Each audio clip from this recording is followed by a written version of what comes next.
I've thrown all your stuff out. We are going to live in this house from now on. I called the home number, and just as I thought my sister-in-law answered the phone, she said something like that. Apparently, my sister-in-law and her husband had come into our newly built house while we were away and took over the house.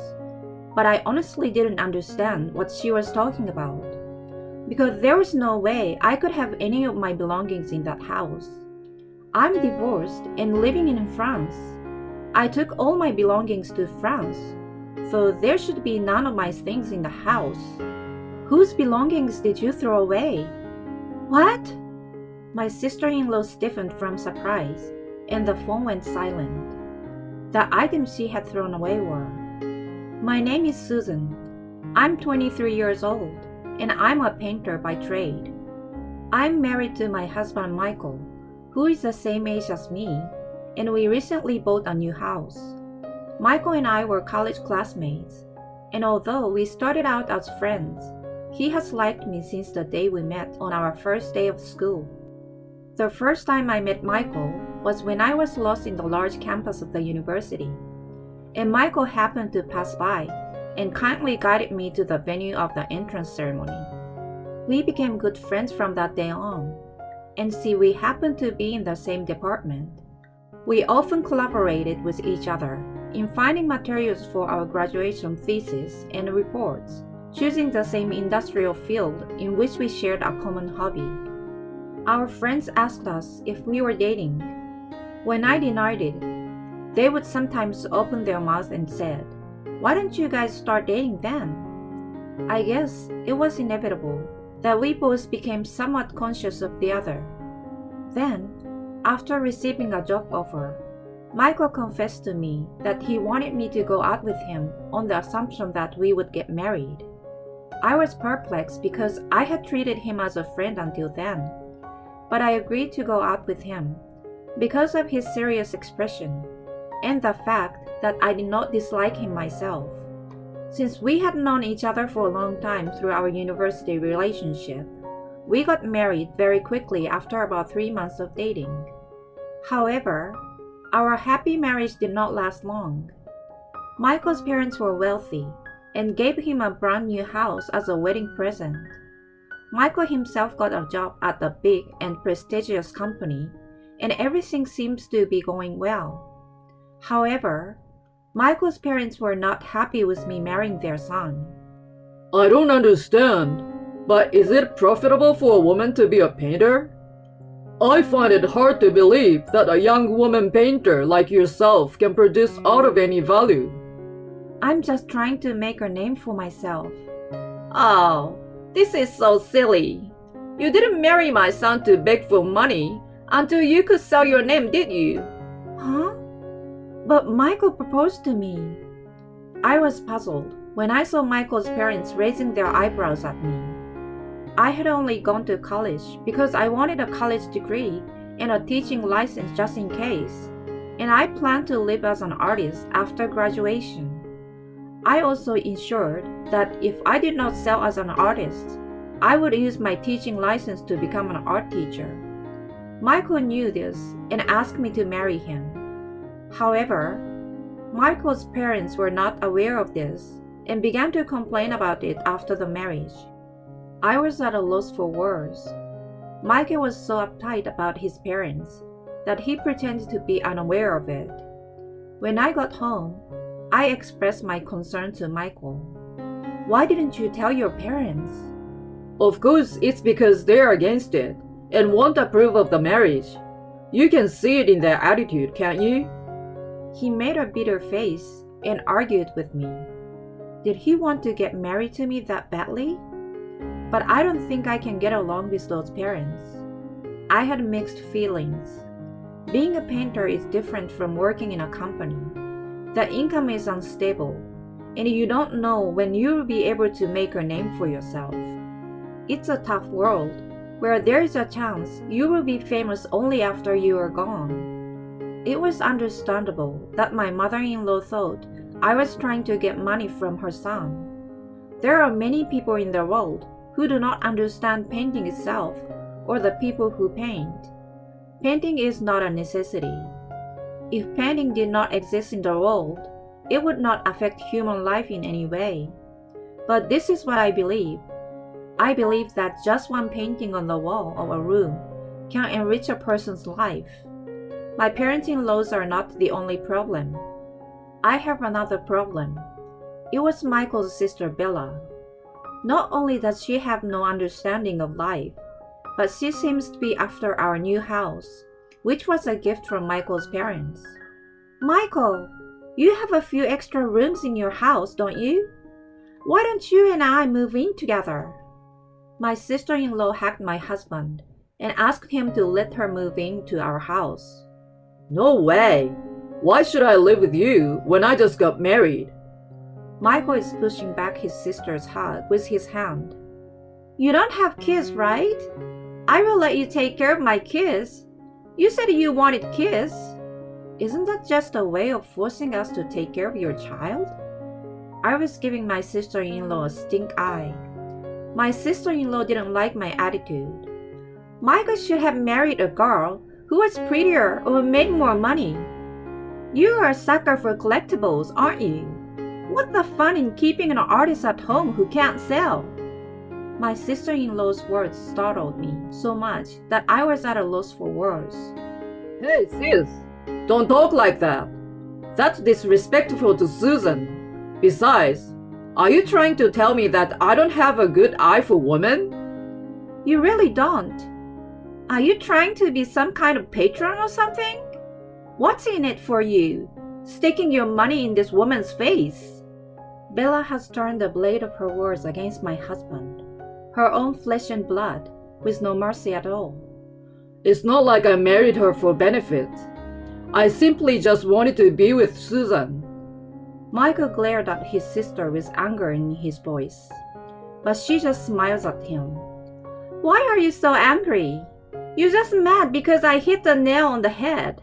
What a cute little brother. You're such a cute romantic, aren't you?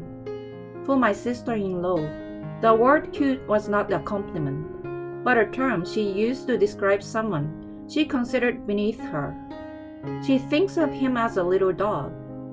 After my sister-in-law finally had had enough and left, Michael said, I'm sorry. I'm so sorry. And he kept apologizing to me. I remember I was more sad than angry with Michael's family. I wanted to get along with his blood relatives. For me, every single thing they thought was going to happen to me was going to fail me. So I came up with a plan. Michael, let's get a divorce. One holiday, when we were relaxing in our new house, I casually mentioned the word divorce. This was enough to make Michael's face turn pale. Susan, wait! I'm sorry if you had such a bad experience with my family. I will try to convince my family to treat you better. So I told him I had an idea. Michael, who had been in a panic, seemed to calm down a little. I see what you're thinking, Susan. But do we really need to get a divorce? I think your family will be relieved if they know you are divorced. Then, we can think about what to do next. I understand. After all this discussion, we informed Michael's parents that we were divorcing. They were delighted. Michael, you finally opened your eyes. I knew you wouldn't last long with this woman. Michael and I held each other's hands tightly in our lap without expressing our feelings. I'm going to be away from home for a while because I'm going to France on a business trip. After the trip, Susan and I will officially get divorced. Until then, I will leave the house in Susan's hand. Then I can stay at that house too, right? I don't like the idea of leaving her alone in the house. I'm afraid she will do something stupid, like stealing valuables.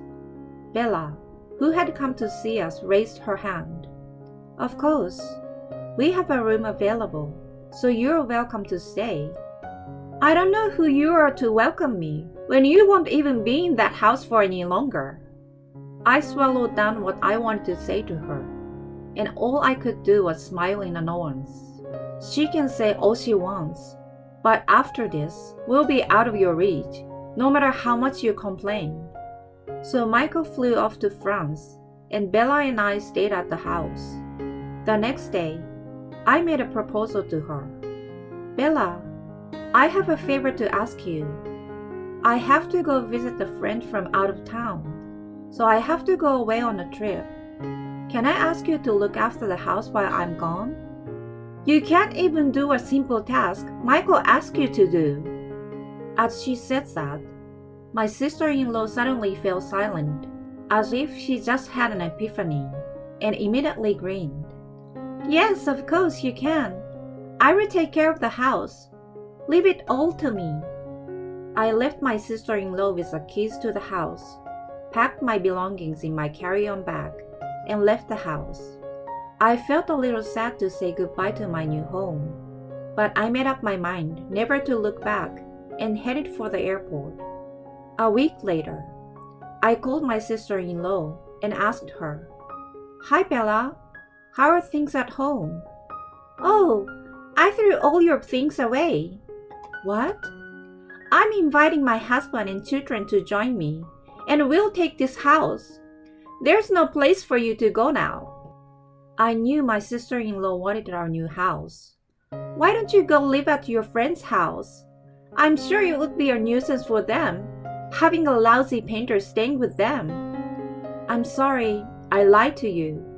Huh? My sister-in-law was taken aback by my sudden confession. What lie? I'm not at friend's house. I'm in France. What? France? That's right, sis. She's with me right now. Michael spoke up on the phone, which was on speaker. What's going on? I thought you guys were getting a divorce. We did get a divorce to register our marriage in France. Over the past few days, Michael and I have been running around getting ready for our new life in France. We got our long stay visas for both of us, and Michael went to France first to procure our housing and other things. After that, we sent all our belongings from our old house to our new house in France, and I followed Michael to France. Then we both changed our long stay visa to residence permits and decided to live together in France. We thought that his family would not be able to follow us abroad. We did not tell Michael's parents where in France we are living. Even though they are wealthy, they would never come to a foreign country to look for their son and daughter-in-law. And since his parents are convinced that we were divorced, there is no reason for them to look for us.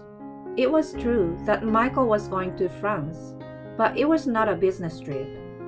We decided to get married the French way and started our life together again. So, what items did you end up throwing away, Bella? I don't know. I thought it was your stuff. It looked like some kind of oil painting with some incomprehensible drawings on it. The word oil painting immediately made sense to me. I see. That belonged to your father. Why are my dad's things in your house? Your father asked me to put it there. He asked me to put it in a storage room because he didn't have enough space in his house. He wondered if a young woman like me could sell her paintings, but he enjoyed buying and collecting oil paintings himself. But I guess there is only so much space for a painting. My father-in-law's collection exceeded the limits of his home, so he turned to our congregation. I bought this new house, so why don't you let me put them there? So he kept the paintings in one of our rooms as a storage room. Did you hear? Go get the painting out of the dumpster right away! Quickly! I wonder if that was her husband she was yelling at. She was shouting in a panicked voice. But in the end, the oil paintings she had thrown away into the dumpster had already been picked up. What should I do? What would happen if my dad found out? My father-in-law was a wealthy and powerful man. He was a frightening man, whom no one should make enemies with, not even family members. This is all your fault. What are you going to do about this? Excuse me? Why is it my fault? You had it coming when you threw away a painting that belonged to someone else without permission. Shut up! Shut up! Do something about it! What are you going to do about this? My sister-in-law squeaked and screamed hysterically like a monkey, and it seemed she would never be able to solve this problem. Who knows? It's none of our business now. Good luck, sis. Bye. With that, we hung up. Now, here's the rest of the story. In the end, my sister-in-law's family was cut off from her father because it was exposed that she had thrown his paintings away without permission. She was also forced to pay compensation for the price of the paintings she threw away, but there was no way she could pay it, and she ended up with a large debt. In addition, her husband, who was after her father-in-law's wealth, had grown tired of her and divorced her. Their marriage had been consummated based on profit and loss alone. Since then, my sister-in-law has been living alone in a small shabby apartment, working part-time every day. Of course, she doesn't have the money to come to France to get back at us. The reason why we know about my sister-in-law's bankruptcy in the US is because she calls us and reported to us with her grudges. I can only say thank you for your efforts, even though international phone calls must cost a lot of money. I hate you so much! I will never forgive you if you come back to the States! Oh, so scary. We don't plan on coming back anytime soon, so don't worry. You piss me off! In France, there are some other conditions, but for the time being, it is possible to become a naturalized citizen of France if you have lived in France for at least 5 years. Michael and I are thinking of becoming naturalized French citizens, and we have no regrets about leaving America. In Paris, the capital of art, I continue to study painting.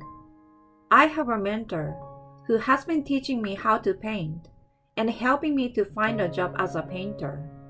I have been busy preparing for a solo exhibition of my paintings that I'm going to hold in Paris. Michael's work at the France office is going well, and we are both enjoying our life in Paris while studying French and interacting with different cultures. In France, there are many people of different nationalities.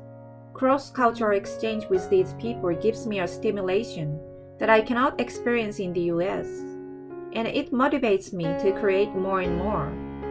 I'm going to visit the Louvre with Michael on my next vacation to get some inspiration for my next painting.